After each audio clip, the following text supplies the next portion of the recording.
எங்க விஜயாவுமே மீனா மேல பழி போடுற மாரி, எதுக்காக மீனா இந்த மாரி வந்து பார்வதியோட பணத்த நீ எடுத்த அப்படின்னு சொல்லி கேட்கறாங்க. இந்த பக்கம் மீனாக்குமே ஒண்ணுமே புரியல. என்னத்த சொல்றீங்க? நான் ஏன் எடுத்தேன்? நான்லாம் எடுக்கவே இல்லையே அப்படின்னு சொல்லி சொல்றாங்க. நீ தான் கடைசியா இந்த மாரி மாடியில இருக்கிற துணியெல்லாம் எடுத்து மடிச்சு பார்வதியோட ரூம்ல கொண்டு போய் வச்சுட்டு வந்த. சொல்லப்போனா அவ ரூம்ல அவன் பையன் அனுப்பிச்சு வச்ச ₹2,00,000 பணத்த வச்சிருந்திருக்கா. இப்ப நீ போயிட்டு வந்ததுக்கு அப்புறம் தான் அந்த பணத்த காணோம்னு என்கிட்ட சொல்றா.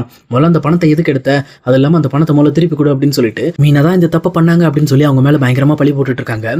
இத பார்த்துட்டு இருக்க ரோகிணிக்கும் அப்பா ஜஸ்ட் மிஸ்ல நம்ம தப்பிச்சோம். நல்ல வேலை மீனா மேல பழி வந்துருச்சு. இல்லைன்னா அவ்வளவுதான் நம்ம தான் சிக்கியிருப்போம் அப்படின்னு சொல்லிட்டு என்னாச்சத்த என்ன சொல்றீங்க? மீனா பணத்தை திருடிட்டாங்களா அப்படின்னு சொல்லிட்டு இங்க மீனா மேல மறுபடியும் அந்த பழியை உறுதியாக்குற மாதிரி இங்க ரோகிணியுமே பேச ஆரம்பிக்கிறாங்க. இதை பார்த்துட்டு பக்கத்தில் நிற்கிற முத்துவுமே என்னம்மா பேசிட்டு இருக்க? மீனாலாம் அப்படி பண்ற ஆளே கிடையாது. அதை விட முக்கியமா இந்த பார்லன் மேடமும் கூட சேர்ந்துட்டு என்ன ஒத்து ஊதுறாங்களா? என்ன நினைச்சிட்டு இருக்கீங்க எல்லாரும்? மீனாவை பற்றி தெரியுமா உங்களுக்கு? முதல்ல சொல்லப்போனால் அவள் நம்ம நடித்ததுக்காக வந்த பணம் 25,000 கூட என்கிட்ட கேட்காம என்னோட கார் டியூ போய் கட்டிட்டு வந்தா. அவள் எப்போவுமே பணத்து மேலே ஆசைப்பட மாட்டா. இந்த மாதிரி வேற யாரும் எடுத்திருப்பாங்க, சம்மந்தமே இல்லாமல் நீங்கள் மீனா மேலே பழி போட்டுட்டு இருக்கீங்க அப்படின்னு சொல்லிட்டு இந்த பக்கம் முத்துவுமே பதிலடி கொடுக்குறாரு. இதுக்கு ஏற்ற மாதிரி விஜயாவுமே இருந்துக்கிட்டு இங்கே பாரு முத்து, நான் ஒன்றும் கேட்க கிடையாது புரியுதா? இந்த மாதிரி பார்வதி கேட்க சொன்னால் நான் கேட்குறேன். சொல்லப்போனால் பார்வதி தான் சொல்லியிருக்கா, கடைசியாக மீனா தான் மொட்டை மாடிக்கு போயிட்டு வந்தான், அவள் தான் சொன்னான். அவள் சொன்னதுனால தான் நான் அவன்கிட்ட கேட்குறேன், இல்லைனா நான் ஏன் கேட்க போகிறேன் அப்படின்னு சொல்லிட்டு மறுபடியும் இங்கே பார்வதி சொன்னதுனால தான் மீனா கிட்ட கேட்குறாங்க அப்படின்னு சொல்லி சொல்கிறாங்க. இதை கேட்டோன்னே இந்த பக்கம் மீனாவுமே பயங்கரமா அழ ஆரம்பிக்கிறாங்க. உண்மையிலுமே நான் அப்படி பண்ணலைங்க.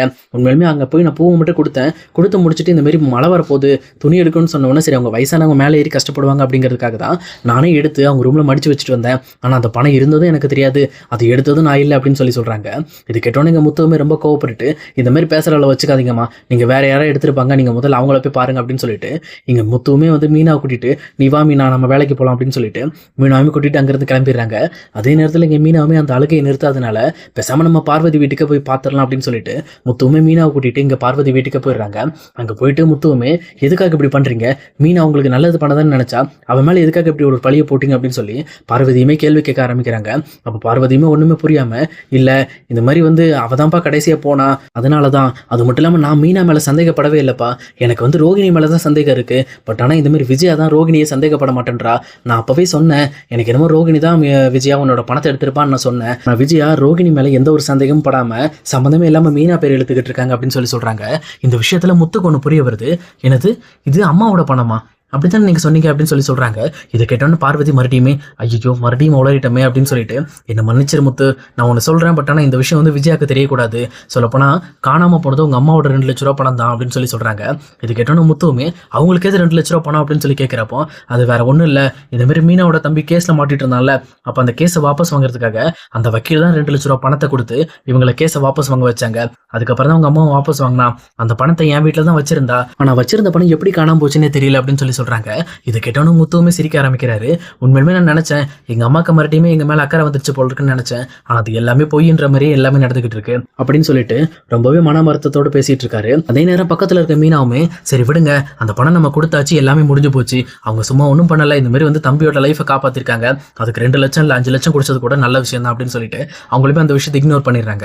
அதே நேரம் முத்து மறுபடியும் இருந்துட்டு பார்வதியை பார்த்து சரி நீங்க எதுக்காக ரோகிணி மேல சந்தேகப்படுறீங்க அப்படின்னு சொல்லி கேட்கிறப்போ இல்லப்பா அன்னைக்கு அந்த பணம் இருந்த விஷயத்தை இப்போ உங்ககிட்ட நான் உளர்ன மாதிரி அன்னைக்கு ரோகிணி வீட்டுக்கு வந்திருந்தா அவகிட்ட நான் உளறிட்டேன். அப்போ எங்க அத்தா இப்படிலாம் பண்ணவே மாட்டாங்கன்னு நான் ரொம்ப அடிச்சு பேசினதுனால அவகிட்ட நிரூபிக்கிறதுக்காக அவளை கூட்டிட்டு போயிட்டு அந்த பணம் இருந்த இடத்த கரெக்டா காட்டிட்டு அது மட்டும் இல்லாம அந்த பணத்தையுமே எடுத்து காட்டினேன் அவளுக்கு. அவ தான் அந்த கடைசியா பணத்தை பார்த்துட்டு அதுக்கப்புறம் சரி ஒன்றும் தெரியாத மாதிரி கிளம்பிட்டா.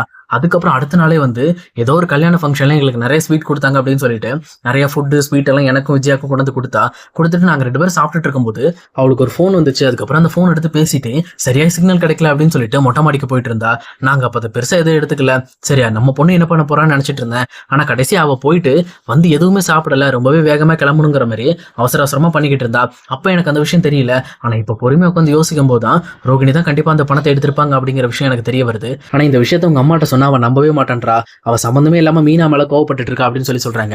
உடனே முத்துவுமே இருந்துட்டு கவலைப்படாதங்க, நான் போய் பாத்துக்கிறேன், அந்த பணம் எப்படி அம்மாக்கு கிடைக்கணுங்கிற வழியை நான் தெளிவா காட்டுறேன் அவங்களுக்கு அப்படின்னு சொல்லிட்டு இங்க முத்துவுமே மீனாவை கூட்டிட்டு மறுபடியும் அவங்களோட வீட்டுக்கு போறாங்க. வீட்டுக்கு போனது மட்டும் இல்லாம இங்க விஜயாவை கூப்பிட்டு அம்மா ஒரு நிமிஷம், உங்களோட பணம் ₹2,00,000 வந்து யார் எடுத்தாங்க அப்படிங்கிற விஷயத்த நான் கண்டுபிடிச்சிட்டேன் அப்படின்னு சொல்லி முத்து சொல்றாரு. விஜயாவுக்குமே ஒண்ணுமே புரியல, யார் எடுத்திருப்பா, ஒருவேளை மீனா தான் எடுத்து முத்துக்கிட்ட கொடுத்துருப்பாலோ, அதை திருப்பி கொடுக்கறதுக்கு தான் வரான் போல இருக்கு அப்படின்னு சொல்லிட்டு விஜயாவுமே சரி அந்த பணத்தை கொடு, நான் போய் பார்வதிட்டு கொடுத்துறேன் அப்படின்னு சொல்லி சொல்றாங்க. ஆனா அப்ப கரெக்டா முத்துவுமே நான் உங்க பணம்னு சொன்னோன்னு நீங்க எதுக்கு ரியாக்ட் பண்ணீங்க அப்படின்னு சொல்லி கேட்கறாங்க. இல்ல அது பார்வதியோட பணம், அதனாலதான் நான் ரியாக்ட் பண்ணேன், அவன் பையன் கொடுத்து விட்ட பணம் அப்படின்னு சொல்லி சொல்றாங்க. ஆனா முத்துவுமே ரொம்ப கோபத்தோட நீங்க நீங்கள் பண்ணுறது எதுவுமே சரி கிடையாது. அதை விட முக்கியமாக அந்த பணம் வேற எங்கேயும் கிடையாது, நம்ம வீட்டில் இருக்கிற ஒரு ஆள் தான் எடுத்திருக்காங்க. அந்த ஆள் யாருங்கிற விஷயம் எனக்கும் தெரியும், உங்களுக்கும் தெரியும், அதே நேரம் பார்வதி மேடமுக்கும் தெரியும். ஆனால் அதை விட முக்கியமாக அந்த பணம் கிடைக்கணும் அப்படின்னா அந்த 2 லட்ச ரூபாய் பணம் முதல்ல பார்வதி தான் இல்லை உங்களுதா அப்படிங்கிற விஷயத்த நீங்கள் எங்ககிட்ட சொல்லி ஆகணும் அப்படின்னு சொல்லி முத்து